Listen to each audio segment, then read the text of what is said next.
ஒரு மகிழ்ச்சியான செய்தி. இதயம் நலனையின் விலை லிட்டருக்கு ரூபாய் 105 குறைஞ்சிருக்கு.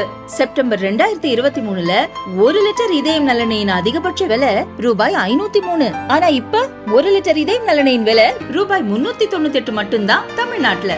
அப்ப இனிமே எல்லாரும் இதயம் நலனை வாங்கலாம் இல்ல? நலத்திற்காகவே நம்முடைய நல்லாட்சி புரிந்து வருகிறான்னு சொல்லலாம்.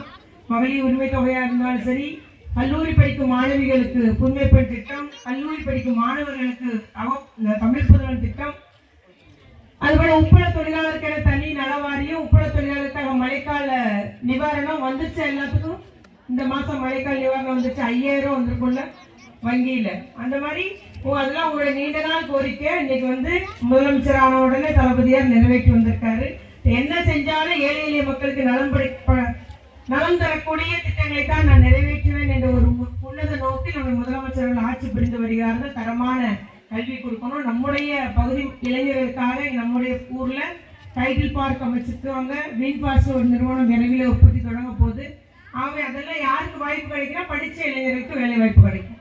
இவ்வாறு நம்ம ஊர் மட்டும் இல்ல, தமிழகம் எங்குமே தொழில் நிறுவனங்கள் தொடங்கப்பட்டு வருகிறது. இந்திய அளவில் ஒரு முதன்மை மாநிலமாக தமிழகம் விளங்குகிறது என்பதை மத்திய அரசுடைய புள்ளியியல் விவரங்களை தெரிவிக்கிறது. ஆகவே அந்த அளவுக்கு ஒரு நல்லாட்சி புரிந்து வருகிறார்கள். அல்லும் பகலும் ஓய்வின்றி பணியாற்றி வரும் நம்முடைய முதலமைச்சருடைய கருத்தை நீங்கள் எப்பொழுதும் ஆதரவு தருவது போல தொடர்ச்சியாக நீங்கள் ஆதரவு தர வேண்டும். அவருடைய கருத்தை பலப்படுத்த வேண்டும் என்று